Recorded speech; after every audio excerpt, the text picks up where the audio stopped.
Welcome to Philosophy of Value Workshops number 4 of Series 6. The question this evening is, can a structural perspective explain consciousness and resolve its problems? Reading for today is from my work The Pursuit of Value, Chapter 6. In the last 2 weeks, we have discussed the character and origins of consciousness in terms of structures. Standard structures are those of intentionality, temporality, and unity or divisibility. I added structures like graduation, insularity, ephemerality, and insubstantiality. We looked at several structures and suggested that a structural approach can be more edifying than other methods. We saw how structures like ephemerality, unique to consciousness, are an argument against physicalism. We saw how temporality and divisibility helped explain both value and consciousness as a process. And we saw how graduation helped explain the emergence of consciousness as well as its character. Today I want to explain how these and other structures are explanative properties of consciousness. That is, how graduation promotes both understanding and obfuscation as well as free will and reduced cognition. How intentionality is an aspect of a supportive cognitive framework featured in externalism. How insularity is a precondition of the mysteriousness of consciousness. How insubstantiality is the main existential problem of consciousness, and how divisibility and temporality are preconditions of value and the kind of value that is proposed as a solution to the problem of consciousness. The employment of structure is, in this way, part of a phenomenological method of describing features of consciousness. And phenomenology gives weight to the first-person experience of the object. Often the object is consciousness itself. Conversely, the analytic method emphasizes the relations, constituents, and meaning of its subject matter. And like science, analytic philosophy typically pursues objectivity and universality. Yet these methods and structures should be assessed on their explanative power, as we try to do below. But there are also arguments against a structural approach that we can outline now as well as later in the discussion. Colin McGinn, for example, holds that consciousness is too thin or insubstantial to have structures. But a similar argument could be made against mathematics by the enumerate. However, postmodernism also rejects universal structures that cannot underlie the whole human life. But they are directing their attention to social and psychological structures such as of Marx and Freud. Yet phenomenologists are instead talking about structures of consciousness, not of psychology and society. And postmodernism has physicalist inclinations which rule out consciousness and thereby structures of consciousness. The physicalism, cognitivism, and epistemological concerns of analytic philosophy also ignore structures. But a basic argument for a structural approach to consciousness can be presented as follows. 1. Consciousness exists. 2. Therefore it has properties. 3. Those properties are best described as structures. And I've already begun to describe the explanative power of structures in recent workshops. Yet before discussing that view, I want to compare it to Giulio Tononi's integrated information theory. Like the phenomenological view above, Tononi's top-down explanation begins with the fact of consciousness, and from this fact he deduces essential properties that he calls axioms of consciousness. These axioms are that it exists, it is structured, it has uniqueness, it is integrated, and it has exclusion. I can agree that consciousness exists and that these properties have some resemblance to the structures above. For example, exclusion describes the uniqueness of an experience that could be compared to insularity. The axiom of integration refers to the unity of every experience and that these aren't decomposable. While there is a kind of unity to every experience, I argue that it is both divisible and decomposable. Lastly, Tononi claims a uniqueness of experience that is different due to its particular information. I agree, but every object and every conscious being is unique, and not because of information. My question here is whether Tononi is defining consciousness or attempting to explain its origins or existence. I have previously argued against an information theory of the origins of consciousness on the ground that information is a product of consciousness that therefore can't be its precondition. Yet the idea of defining consciousness as an integration of all that we have, are, and experience is very credible. That is, the different constituents of mind appear to have an accumulative effect in producing consciousness. But Tononi's axioms are variations on the theme of unity that is challenged by multiple constituents. And there's another problem with integrated information theory of consciousness as everything that we are.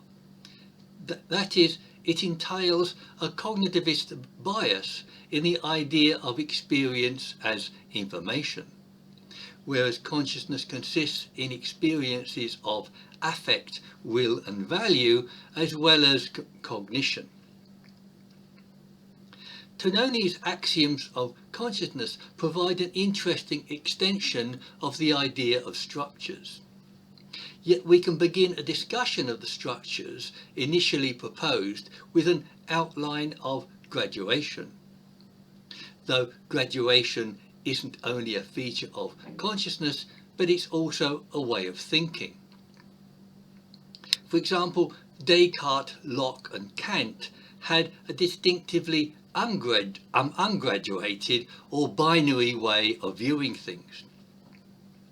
Descartes' conception of mind was ungraduated and regarded animals as automatons. Kant's one-dimensional ethics had problems with moral variables like moral distancing, and his 12 categories of thought made no mention of graduation. Graduation of mind or consciousness can be applied in two ways. One, to mental states, and two, to mind as a whole. Examples of graduation of mental states like belief, love and pain are relatively uncontentious. Firstly, graduation of mental states is endorsed by Darwin, Jean Piaget, H. Price, Bernard Williams and others. Darwin spoke of a future psychology that understood mental states in terms of graduation. Williams also wrote that many moral notions show a notable resistance to the scalar, that is, graduation.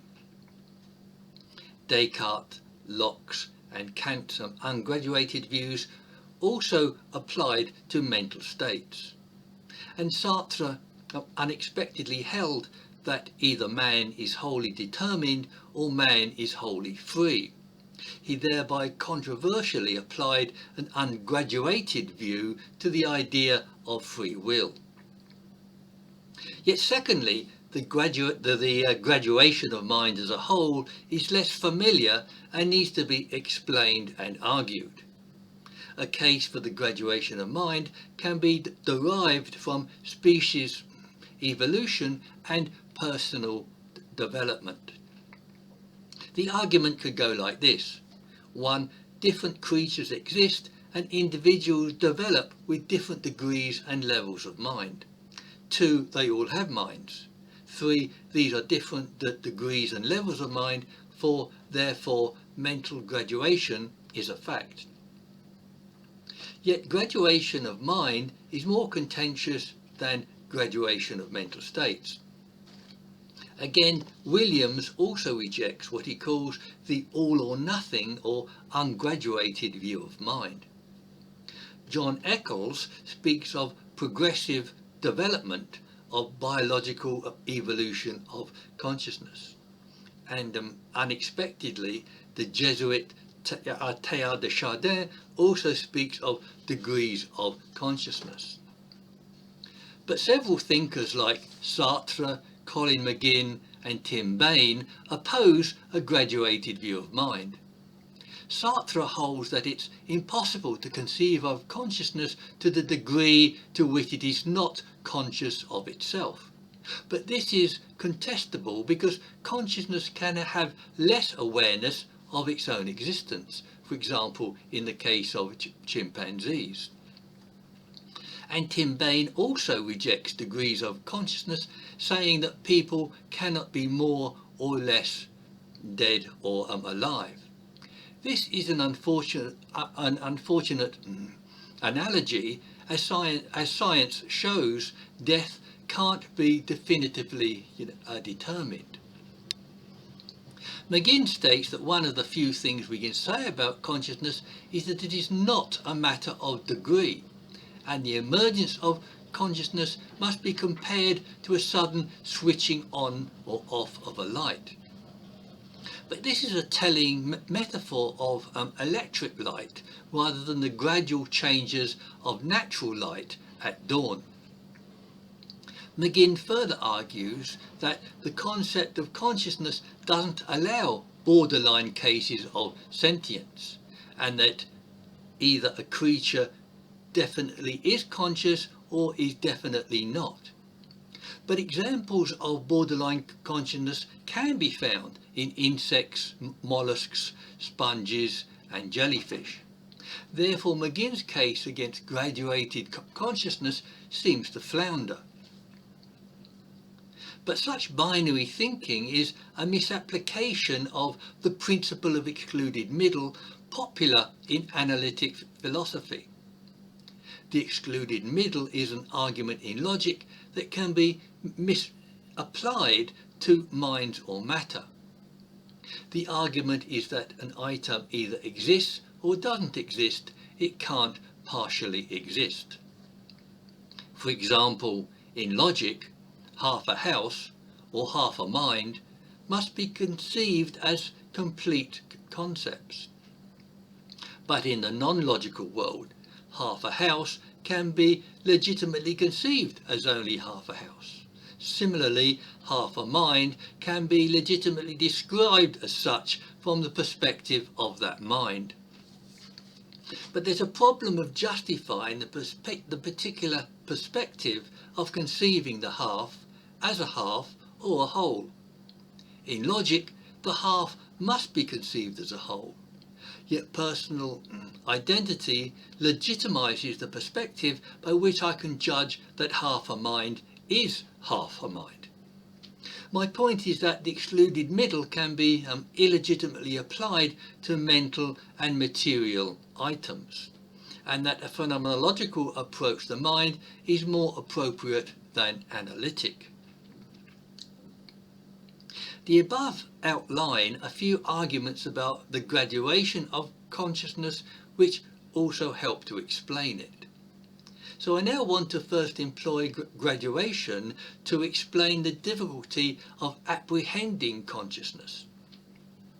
Numerous other examples are available of this problem of understanding of consciousness and self-obfuscation. These are such as a lack of language, concepts, and its immediate observability. I have also noted the problem of insularity that I will reiterate shortly. My general presentation of the problem is a phenomenological account that I call an error theory of consciousness. Error theory denotes the pervasive yet neglected tendency of consciousness to forget itself. It tends to regress into the preconscious, to overlook its attributes and even its own existence.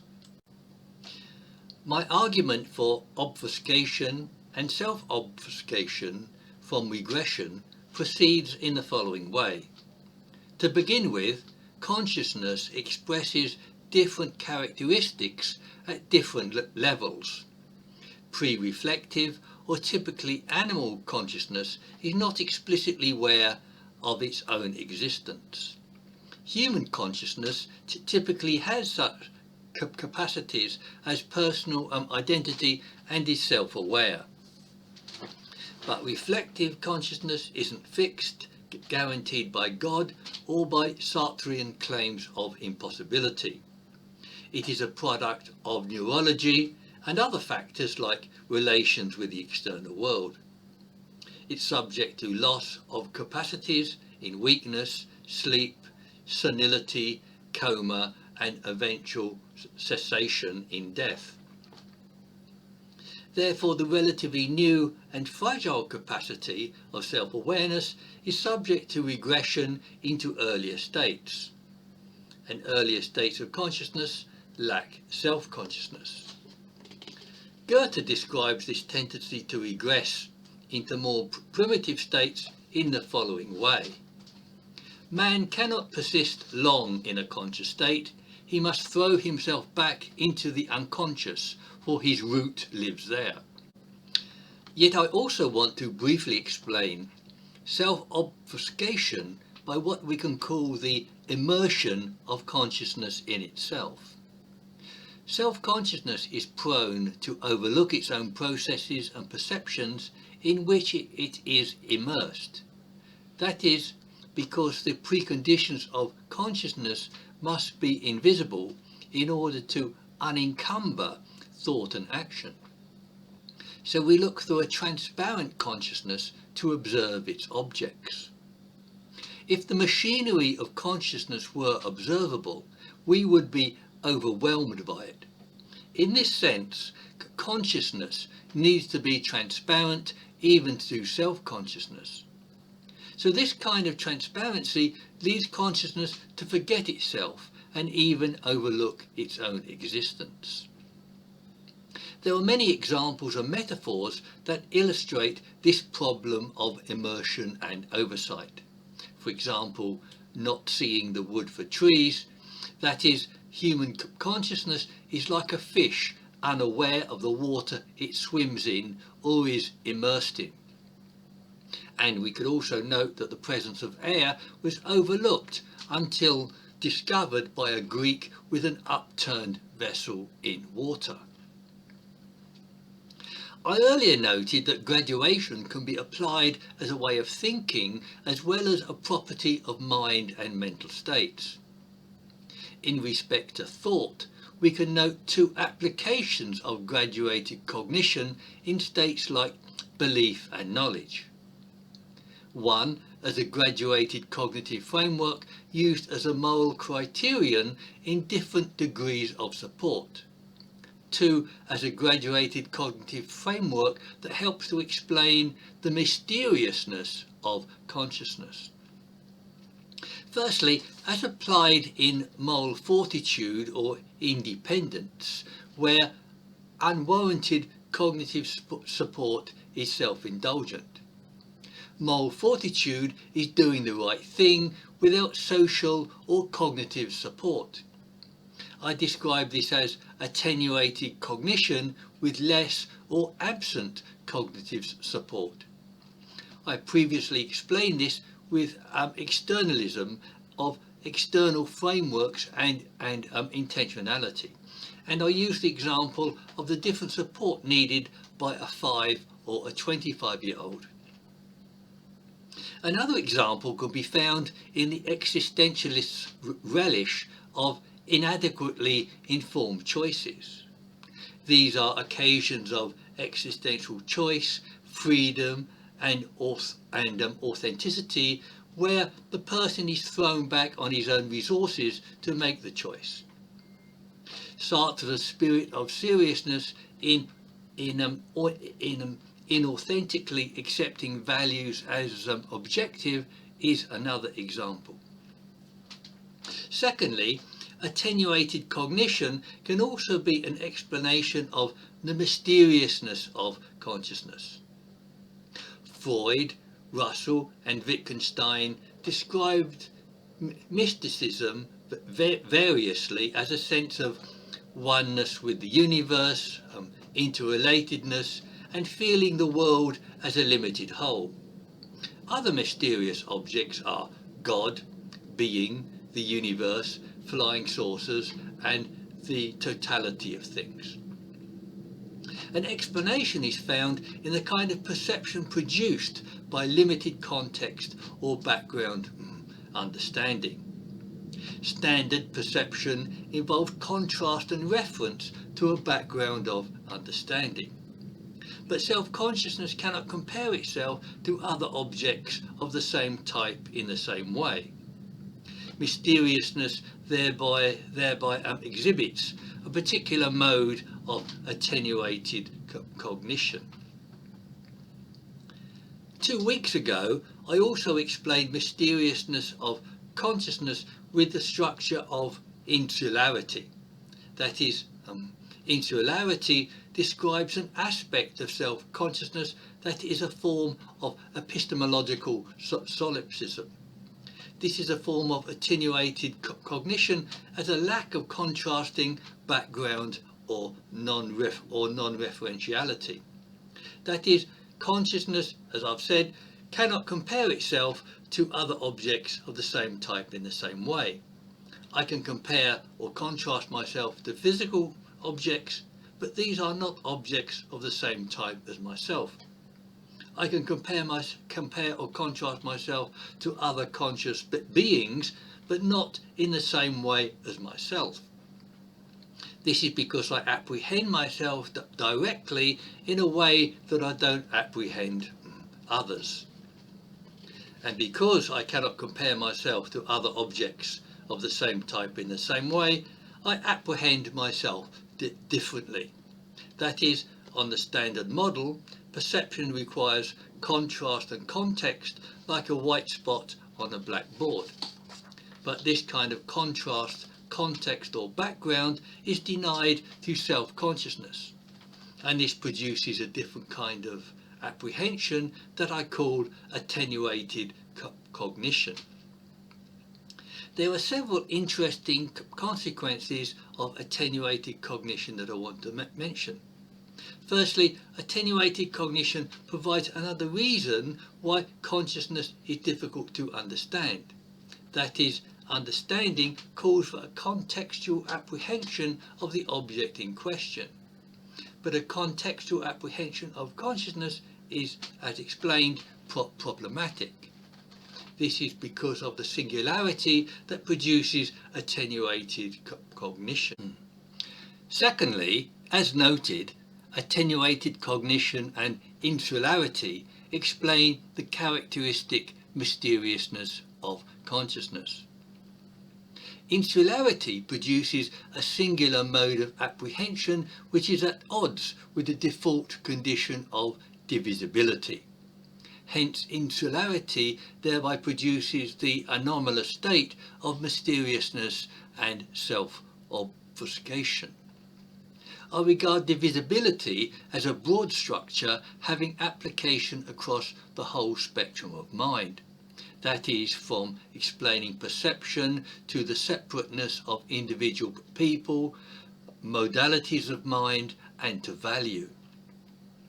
Following Saussure, Wittgenstein and others, contrast as a form of divisibility is essential to perception. All perceptions entail contrast and divisibility within themselves and with what they are not. Contrast is essential to perception. For example, again, a white spot on a whiteboard is not a spot at all. Divisibility even applies to people as individual consciousnesses not accepted by some classical views.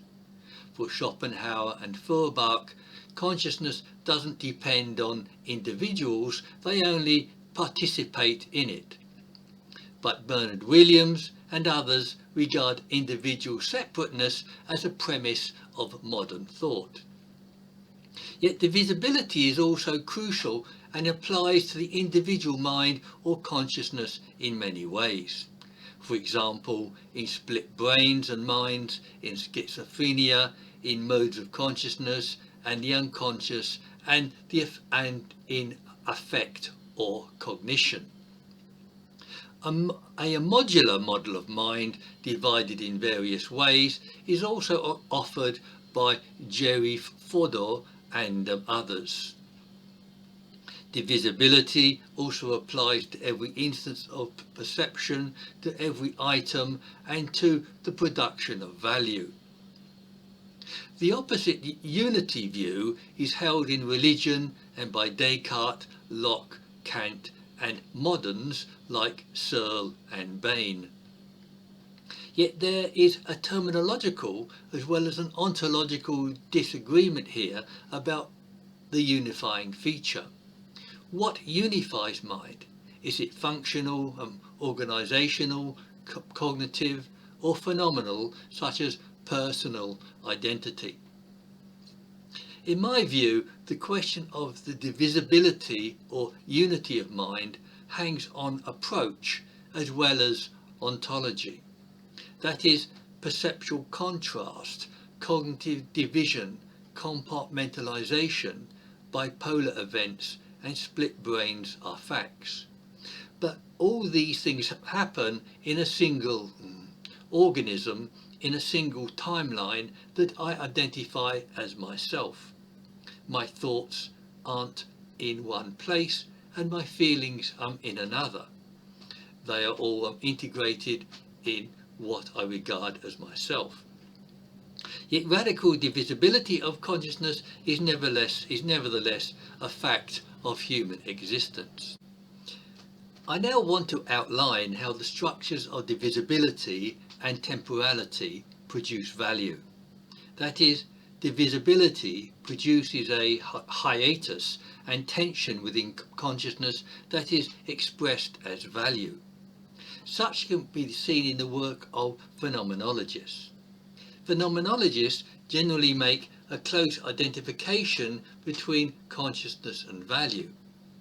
Heidegger cites care as the being of Dasein, and Sartre writes that the being of the self is value. And that, he goes on, reflective consciousness cannot arise at the same time without disclosing values. What is being said here is that value and consciousness are coexistent. With Sartre, we get a closer to an identification between consciousness, value and choice as selection and divisibility. He writes that choice and consciousness are one and the same thing, and that every choice supposes elimination and selection, thereby producing value. Selection and elimination produce value because they are preferences of affirmation and negation. Yet Sartre writes that choice isn't just a preference, but a selection traced back to its ontological foundation. Sartre, though, doesn't actually provide an analysis tracing choice back to its ontological foundation. But we can fill in by saying that contrast is a form of selection essential to cognition and thereby to consciousness. And also that contrast, selection and choice are expressions of the divisibility that produces value.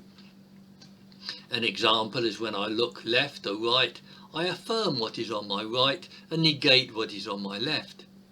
But these are incipient values, not the values of motivation, morals, meaning or purpose.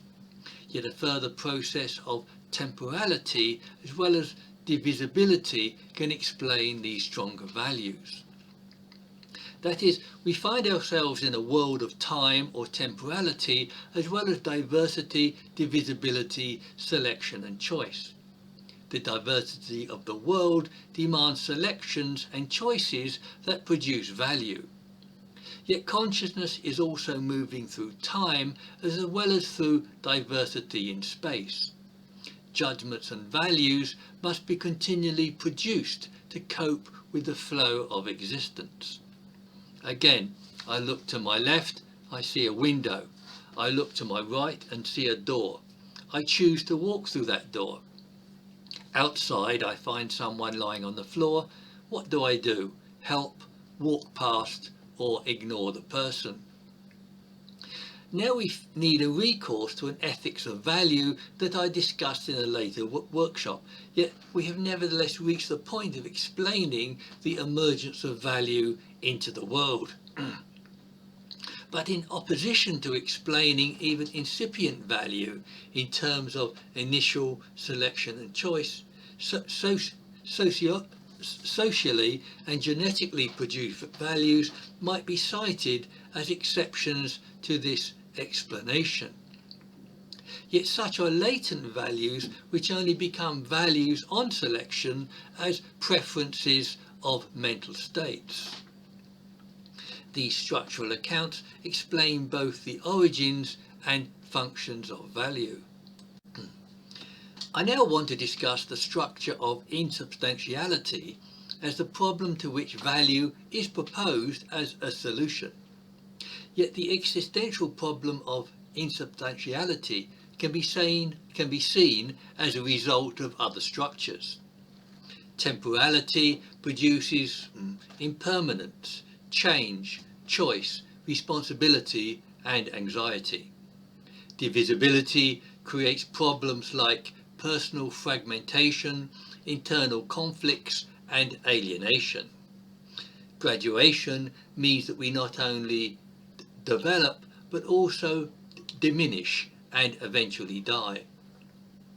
Together, these possibilities add up to the insubstantiality of consciousness, and in my view, insubstantiality amounts to the basic problem of consciousness. Sartre describes this condition in a relation between conscious being for itself and physical being in itself. On this view, physicality has impregnable being which cannot be deformed, reduced or threatened. Yet a contingent and ephemeral consciousness seeks the permanent in itself of physicality. But this project is impossible, hence Sartre describes mankind as a useless passion. But Sartre's relation between these modes of being depends upon the agent's acceptance of this view. For instance, the properties of physicality need not be regarded as desirable for human beings. Alternatively, we can replace the permanence of physicality with a more appropriate sufficiency of value. Now, the final structure I want to discuss is intentionality, which also helps to explain this sufficiency of value. Intentionality was introduced by Brentano, is widely used, but not to be confused with motivational intent. Intentionality is a mental process and relation with the external world or physical objects. Intentionality thereby has internal or phenomenal content directed towards cognitive or mental objects. Both quality of internal content and mental object are important to phenomenologists as well as to us here. In our case, these objects, relations and qualities help to explain sufficiency of value. To illustrate this, we can take Georges Bataille's metaphor of mind as water in a bottle, for us, liquid in a container. The liquid can represent mental states of different viscosities, independence or substantiality. The thicker the liquid or mental state, the more independent it is of external frameworks. Water will flow all over the place. Hardened cement won't need external frameworks. In our case, the mental states are value states and their external objects are cognitive objects. Greater independence or sufficiency of value would be states like self-esteem, maturity and ethical fortitude. And we can intuitively see a preference here for independence or sufficiency of value. And I will give detailed arguments for this preference in forthcoming workshops. Yet in the developing relations between value states and their supporting cognitive frameworks, we find a dialectic. In the dialectic, value seeks independence from cognitive support, which produces further value. And this value again needs support, which again seeks further value repeatedly. So structure might explain consciousness, how it is problematic, and how it might be resolved. But why is this existentially significant for lived human existence? It is because structures aren't just abstract features, but represent relations and states of consciousness. Structures are the frameworks or vessels which extrude mental states.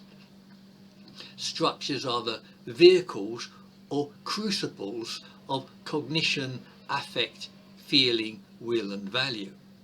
Structures contour our character, and we are concerned about what we are and how we experience ourselves.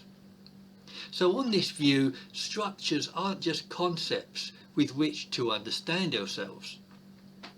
They are the fabric of consciousness which constitutes the character of our thoughts, feelings and values. And as I have previously argued, problems must be resolved in terms of affect, feeling and value. Cognition, affect, will and even consciousness itself can't ultimately resolve the problem of consciousness. The proposed solution is a sufficiency of value induced by a pursuit of value. I've given examples of sufficiency of value as Aristotle's magnanimity, moral fortitude, love and other such states. Yet I need to say that this sufficiency isn't a maximization or quantification, but a quality of value. In conclusion, we have listed key structures like intentionality, temporality, divisibility, graduation and insubstantiality. And we have outlined how they function as constituents of consciousness. We saw how graduation explained regression and the self-obfuscation of consciousness. We saw how attenuated cognition explained both the mysteriousness of consciousness and moral fortitude, and that insularity produces attenuated cognition, non-referentiality and further self-obfuscation. We also noted how structures produced and explained fundamental problems of consciousness. Structures explained the problem of human existence in terms of its essential properties of consciousness. And we noted how structures produce value and might be resolved in terms of value. A structural perspective also revealed that value isn't some contingent feature of consciousness. Value is an inherent structure and constituent of consciousness. But awkwardly, so is cognition and reason, that Kant attempted to employ as a basis for ethics. But unlike value, cognition isn't able to perform the functions needed by morals, meaning and purpose.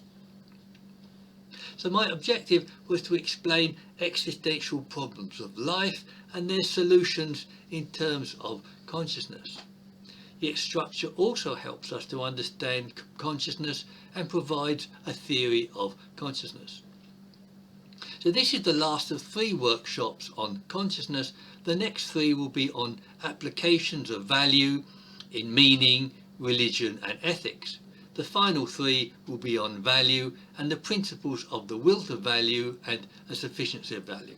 So let me have your comments and criticisms on websites like meetup.com, Philosophy of Value Workshops.